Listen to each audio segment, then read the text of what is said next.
hatiku, biar ku jadikan tempat tinggalmu, hidupmu tumbuh di dalamku.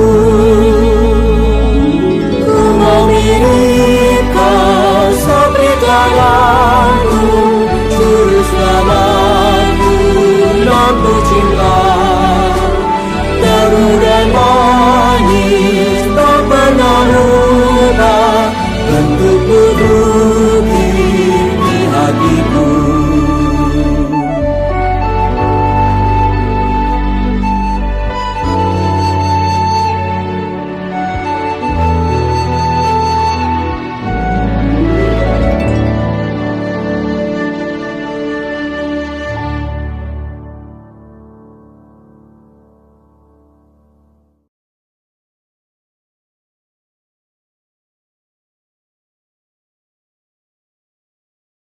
Berita ke-20.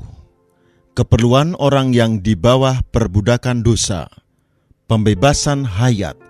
Bagian kedua. F. Cara pembebasan hayat. 1. Melalui terang hayat.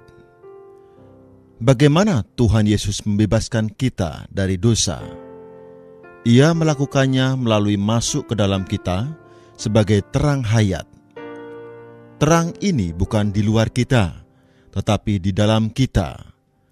Ketika kita menerima Tuhan, Ia masuk ke dalam kita sebagai hayat kita.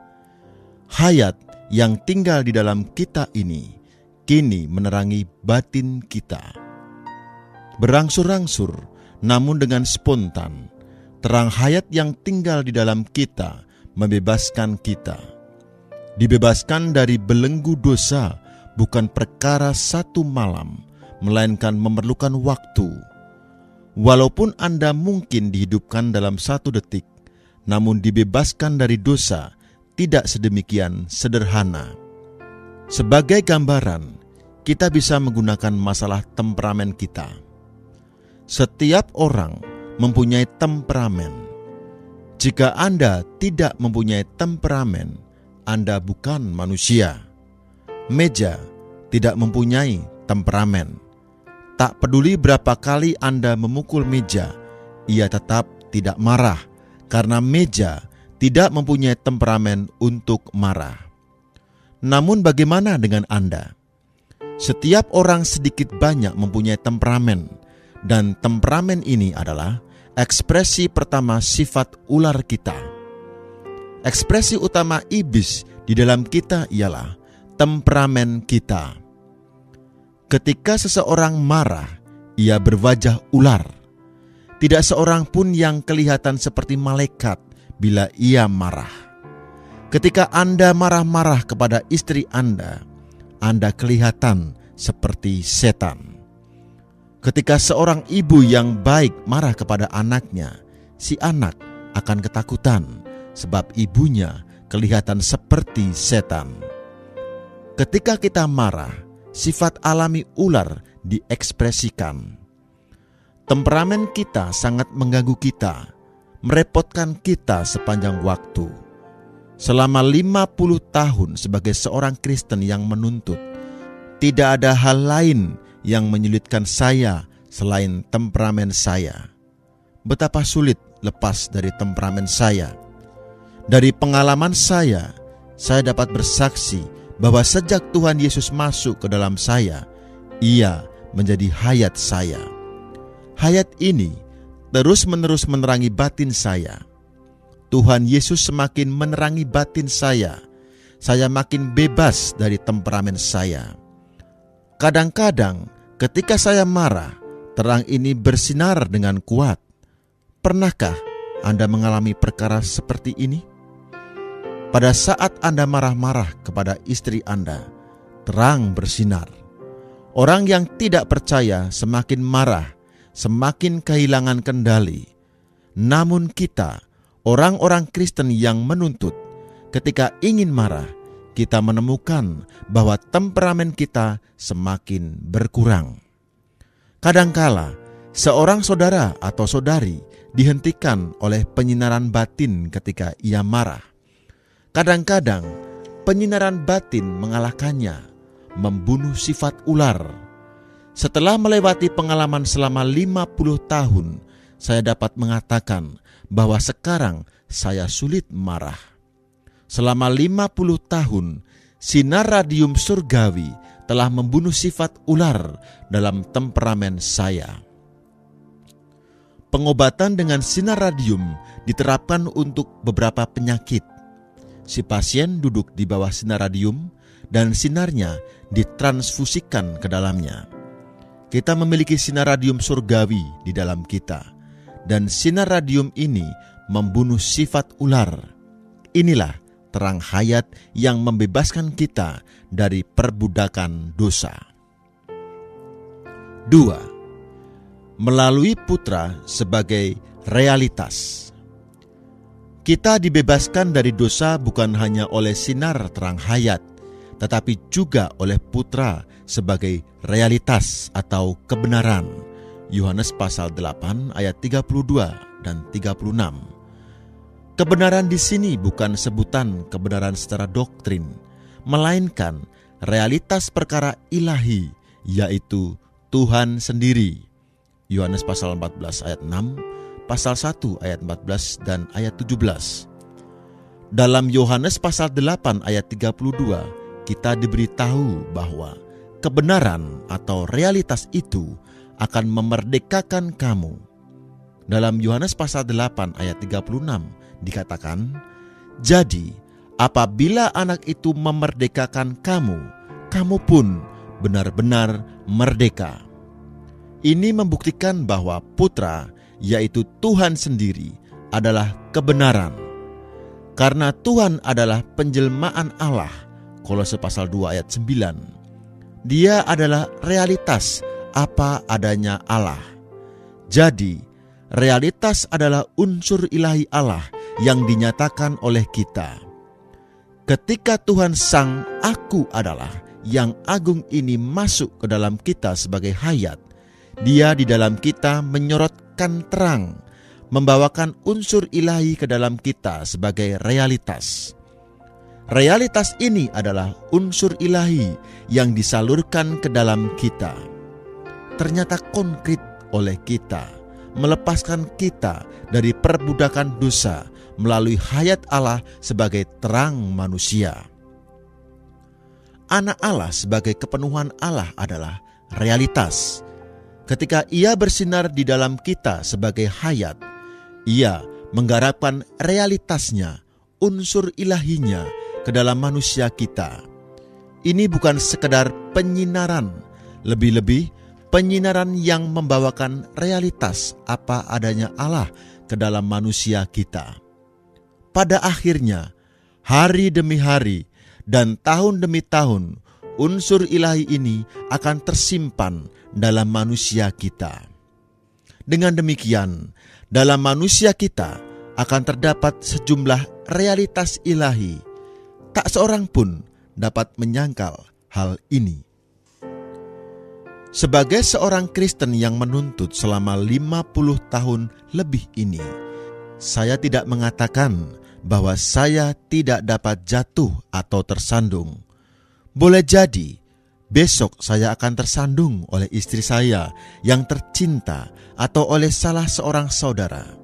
Tetapi tak peduli berapa banyak saya dapat tersandung, unsur ilahi yang telah tergarap ke dalam saya puluhan tahun yang lampau tidak akan hilang. Bahkan jika saya tersandung, saya akan tersandung dengan sejumlah besar unsur ilahi. Melalui penyinaran hayat yang di dalam dan melalui penggarapan unsur ilahi ke dalam manusia kita, kita dibebaskan dari perbudakan dosa. Hal ini sama dengan pengobatan medis yang bertujuan untuk menyembuhkan penyakit dalam darah kita. Menyingkirkan penyakit dari darah kita sangat sulit. Kita perlu obat. Jika saya minum obat beberapa kali sehari, di satu pihak obat akan memusnahkan bakteri, di pihak lain akan menambahkan unsur positif ke dalam tubuh organik saya. Unsur positif ini akan menyuplaikan gizi ke jaringan tubuh saya. pada akhirnya penyakit akan tersingkirkan. Melalui proses metabolisme ini, unsur yang usang disingkirkan dan diganti dengan unsur yang baru. Inilah cara hayat ilahi membebaskan kita dari belenggu dosa, bukan masalah menganggap diri Anda sudah mati menurut Roma pasal 6. Banyak di antara kita yang telah mencoba hal ini pada masa lampau, namun tidak berhasil. Anda harus mengalami Yesus yang hidup di dalam Anda sebagai terang hayat dan sebagai unsur surgawi yang bekerja di dalam. Pada akhirnya, unsur surgawi yang ilahi akan ditambahkan ke dalam diri Anda. Inilah penyelamatan kita. Bagaimana Tuhan menjaga kita agar tidak berdosa lagi? Bagaimana Ia membebaskan kita dari perbudakan dan belenggu dosa? Hanya karena Sang Aku adalah yang agung telah menjadi hayat kita, dan hayat ini adalah terang hayat. Ketika kita menerimanya, Ia menjadi hayat kita, dan hayat ini menjadi terang yang membawa kita keluar dari kegelapan dosa. Hanya terang hayat yang dapat membebaskan kita dari belenggu dan perbudakan dosa. Tuhan dapat mengampuni dosa kita, karena Ia adalah anak manusia yang mati bagi kita dengan ditinggikan di atas salib. Kini Tuhan dapat menyelamatkan kita, membebaskan kita dari perbudakan dosa, karena Ia adalah Sang Aku adalah yang agung, yang hidup di dalam kita. Kini Ia menjadi hayat, yakni terang dalam kita. Terang hayat ini dapat membebaskan kita dari perbudakan dosa dan menyelamatkan kita dari kegelapan dosa. Jadi, kita mengetahui bahwa kita dibebaskan hanya dengan Kristus menjadi hayat dan terang kita. Lagi pula, hayat dan terang ini juga akan membawa kita ke dalam kebenaran, yakni ke dalam realitas. Setelah Anda menerima dan menikmati Tuhan Yesus sebagai hayat dan terang Anda akan menemukan bahwa hayat ilahi dan terang ini akan membawa Anda ke dalam realitas. Setelah Anda dibawa ke dalam realitas, Anda akan terselamatkan dari kepalsuan. Manusia mudah berbuat dosa karena mereka dilahirkan dalam kepalsuan. Karena mereka dilahirkan oleh iblis, musuh Allah. Mereka semua dilahirkan sebagai pendusta. Iblis, bapa pendusta, adalah pendusta yang terbesar. Sebab itu, bapa pendusta telah membawa semua orang dosa ke dalam kegelapan dan kepalsuan. Hayat iblis telah membawa mereka ke dalam kegelapan, dan kegelapan telah membawa mereka ke dalam kepalsuan. Dengan demikian, asal seseorang berada dalam kepalsuan, ia mudah sekali berbuat dosa. Tetapi puji Tuhan, kini kita telah menerima Tuhan di dalam kita sebagai hayat dan terang kita. Hayat dan terang ini membawa kita ke dalam realitas yang akan membebaskan kita dari belenggu dan perbudakan dosa. Dalam bagian ini ada perbandingan antara dua bapa. Satu adalah bapa pendusta, bapa kepalsuan, pembunuhan dan perzinahan. Semua kita dilahirkan oleh bapa ini. Janganlah kita mengira bahwa kita hanya dilahirkan oleh orang tua kita. Di satu pihak, kita dilahirkan oleh orang tua kita, namun di pihak lain, kita dilahirkan oleh bapa jahat yang pendusta. Dia adalah pendusta besar, dan kita pendusta-pendusta kecil, dilahirkan olehnya.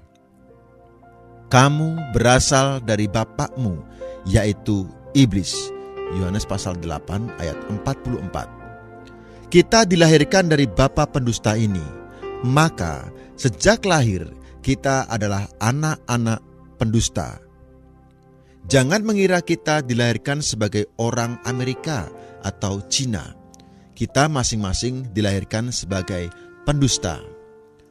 Terpujilah Tuhan bahwa ada Bapa lain, Bapa surgawi, Bapa terang dan kebenaran. Dia adalah Sang Aku Adalah yang agung, yang berinkarnasi menjadi manusia. Sebagai anak manusia, Ia ditinggikan di atas salib karena dosa kita dan mati bagi kita. Kini, jika kita percaya kepadanya dan percaya kepada apa yang telah dilakukannya bagi kita, Ia sebagai Sang Aku Adalah yang agung, Bapa hayat, akan masuk ke dalam kita menjadi terang dan hayat kita. Kemudian, Ia akan menyelamatkan kita dari kepalsuan, masuk dalam realitas, dan dari kegelapan masuk ke dalam kerajaan terang, di mana kita akan dibebaskan dari belenggu dan perbudakan dosa. Keempat, persona Tuhan. Dalam pasal ini tidak hanya membicarakan hal ini, karena pasal ini juga mewahyukan tentang persona Tuhan. Pasal ini menunjukkan kepada kita siapakah Tuhan itu. A. Sang Aku Adalah yang agung. Tuhan adalah Jehovah, Sang Aku Adalah yang agung. Yohanes pasal 8 ayat 24, ayat 28 dan 58. Aku adalah, ialah arti nama Yehova. Keluaran pasal 3 ayat 14. Yehova adalah nama Allah dalam hubungannya dengan manusia. Kejadian pasal 2 ayat 7. Dia yang ada dan yang sudah ada dan yang akan datang, yaitu yang suada dan kekal ada. Wahyu pasal 1 ayat 4, Keluaran pasal 3 ayat 14 dan 15. Nama ini dipakai dalam hubungannya dengan manusia. Karena itu, nama ini menyatakan bahwa Tuhan adalah Sang kekal selamanya, yang berhubungan dengan manusia. Ia tidak berawal maupun berakhir. Sebagai Sang Aku Adalah yang agung, Dialah yang ada sendirinya, kekal selamanya. Ia bukan hanya Yesus, orang Nazaret. Dia pun Sang Aku Adalah yang agung. Mengatakan Tuhan adalah Sang Aku Adalah yang agung, berarti Dia adalah segala sesuatu yang kita perlukan. Sama seperti Anda memiliki sebuah buku cek yang belum diisi angkanya, yang boleh Anda isi dengan jumlah uang yang Anda perlukan. Jika Anda perlu terang, isi saja terang, dan Tuhan akan menjadi terang Anda. Jika Anda perlu penghiburan, Tuhan akan menjadi penghiburan Anda. Cek semacam ini tidak akan ditolak. Deposito dalam rekening surgawi tidak akan negatif.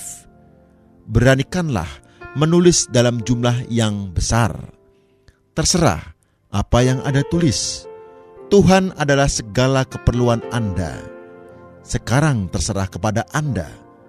Mau menulis apa yang benar-benar Anda perlukan? Dia adalah Sang Aku Adalah yang agung. B. Sebelum Abraham dan lebih besar daripada Abraham.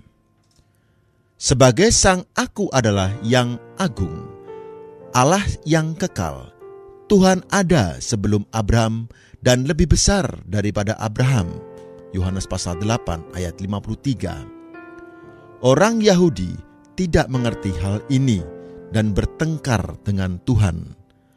Lalu kata para pemuka Yahudi itu kepadanya, "Umurmu belum 50 tahun dan engkau telah melihat Abraham."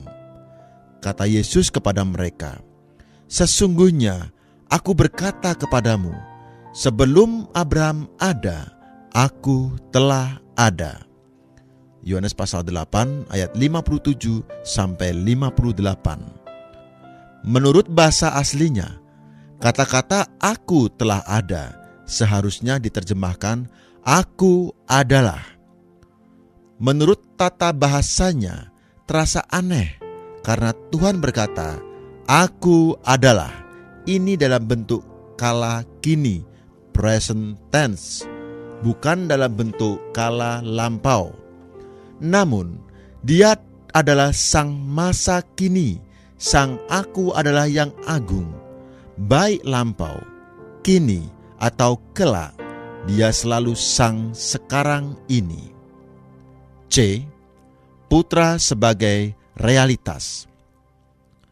Sebagaimana telah kita tunjukkan melalui apa yang tercantum dalam ayat 32 dan 36, Putra adalah realitas.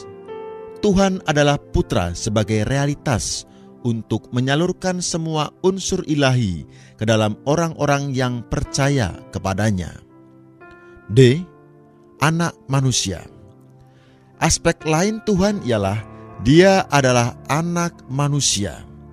Di satu pihak, Dia adalah sang Aku adalah yang agung. Di pihak lain, Dia adalah manusia. Yohanes pasal 8 ayat 28. Orang Yahudi meninggikan anak manusia, namun mereka tidak dapat meninggikan sang Aku adalah yang agung. Ini kelihatannya aneh. Tetapi menurut ayat 28, hanya ketika mereka meninggikan anak manusia, mereka akan mengenalnya sebagai Yehova, sang Aku adalah yang agung. Ia ditinggikan dalam bentuk ular bagi orang-orang berdosa yang dipagut ular dengan maksud untuk mengusir ular tua itu.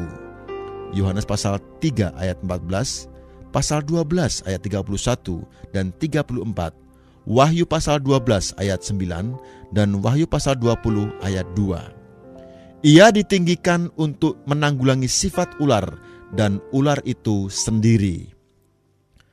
Bagaimana Tuhan dapat menjadi orang yang tidak berdosa? Karena Dia adalah Yehova, sang Aku adalah yang agung. Bagaimana Tuhan dapat menghakimi dosa? Juga karena Dia adalah sang Aku adalah yang agung. Tetapi bagaimana Ia dapat bertindak sebagai Yehova yang mengampuni dosa? Anda harus ingat bahwa Yehova tidak akan bisa mengampuni dosa. Jika Yehova mengampuni dosa, Ia membuat dirinya tidak benar. Hanya ada satu jalan baginya untuk mengampuni dosa, melalui menjadi anak manusia dan disalibkan di atas salib. Dengan kata lain, Ia hanya dapat mengampuni dosa melalui penebusan. Tanpa penebusan, Allah tidak dapat mengampuni dosa. Tanpa penebusan, tidak akan ada tumpuan untuk pengampunan dosa. Karena Ia ditinggikan di atas salib sebagai anak manusia, menanggung dosa-dosa kita dan menebus kita dari segala dosa kita. Ia memiliki tumpuan untuk mengampuni dosa. Seluruh Injil Yohanes juga mewahyukan bahwa Tuhan adalah firman dan roh. Konsepsi demikian terdapat di seluruh kitab Injil. Begitu Anda nampak persona Tuhan yang ajaib dalam Injil ini, Anda akan bertanya, di manakah Dia dan bagaimana aku dapat menjamahnya? Puji Tuhan, Dia ada di dalam firman dan Dialah roh. Kini Anda memiliki keduanya, firman dan roh. Jika Anda menjamah roh itu dan menerima firman, Anda akan memperoleh Tuhan sendiri. Anda memiliki segalanya dengan cara berdiam dan terus-menerus tinggal dalam firman Tuhan. Yohanes pasal 8 ayat 31. Jika Anda terus berkontak dengan firman Tuhan, berarti Anda tinggal di dalam Tuhan sendiri. Dengan menjamah firman, Anda menjamah sumber hayat yang kekal dan tidak berkesudahan. Akibatnya, karena Anda selalu berkontak dengan Tuhan sendiri, Anda tidak akan pernah mengecap maut. Yohanes pasal 8 ayat 51. Ini dibuktikan oleh sejarah. Ada beberapa orang beriman menjelang meninggal, mereka tidak mengecap rasa maut. Sebagai contoh, menjelang D.L. Moody meninggal, ia meninggal dengan gagah berani. Ia meninggal tanpa mengecap rasa maut karena ia tinggal di dalam Tuhan dan menjamah sumber hayat.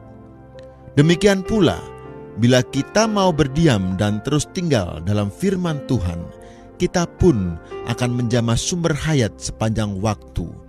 Kita tidak akan pernah mengecap rasa maut. Kita akan melampaui maut tanpa mengecapnya. Injil Yohanes adalah sebuah kitab hayat. Seringkali dalam Injil ini, orang bertanya kepada Tuhan dengan maksud untuk mendapat jawaban ya atau tidak. Tetapi Tuhan tidak pernah menjawab ya atau tidak. Misalnya, dalam Yohanes pasal 4, perempuan Samaria itu bertanya, "Nenek moyang kami menyembah di atas gunung ini, tetapi kamu katakan bahwa Yerusalemlah tempat orang menyembah." Yohanes pasal 4 ayat 20. Dengan kata lain, ia menanyakan kepadanya, tempat mana yang benar untuk menyembah? Tuhan Yesus tidak mengatakan tempat yang benar. Dia mengatakan Allah itu roh dan kita harus menyembahnya di dalam roh. Yohanes pasal 4 ayat 24. Bukannya di sini atau di sana, melainkan di dalam roh. Kita dapat menjamah Allah, pohon hayat itu. Tuhan Yesus tidak menjawabnya dengan ya atau tidak, melainkan memalingkan dia kepada roh manusia untuk menjamah Allah, pohon hayat itu. Sama prinsipnya dengan Yohanes pasal 8, ketika orang Farisi membawa seorang perempuan berdosa dan bertanya kepada Tuhan, apakah ia harus dilempari batu? Sekali lagi, Tuhan tidak memberi jawaban ya atau tidak. Dia berkata, "Siapa saja di antara kamu tidak berdosa, hendaklah ia yang pertama melemparkan batu kepada perempuan itu." Yohanes pasal 8 ayat 7. Jawaban Tuhan memalingkan mereka kepada Tuhan, pohon hayat. Kemudian, sampai pada Yohanes pasal 9 nanti, kita akan nampak bahwa murid-murid bertanya kepada Tuhan tentang seorang yang buta sejak lahir. Itu karena dosa siapa? Dia atau orang tuanya? Tuhan menjawab dengan berkata, "Bukan dia dan bukan juga orang tuanya, tetapi supaya pekerjaan-pekerjaan Allah dinyatakan di dalam dia." Yohanes pasal 9 ayat 3. Sekali lagi, Tuhan menjawab dengan memalingkan mereka kepada Allah, pohon hayat. Injil Yohanes adalah kitab hayat, dan ia tidak pernah memberi jawaban-jawaban menurut pohon pengetahuan, baik dan jahat, melainkan selalu memalingkan orang kepada pohon hayat. Tidak ada jawaban benar atau salah, baik atau buruk, ya atau tidak. Hanya ada satu hal, hayat. Anda tidak perlu benar, sama seperti Anda tidak perlu salah. Anda hanya perlu memperhatikan hayat. Ketika Anda mempunyai hayat, semuanya akan baik. Amin.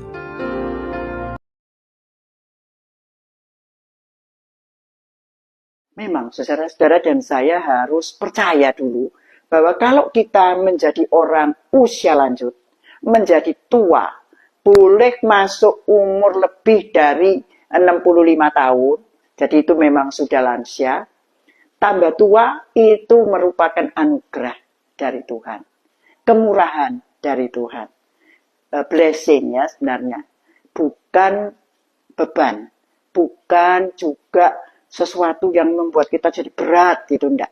Tetapi menjadi berkat. Nah, nomor satu menerima itu dulu.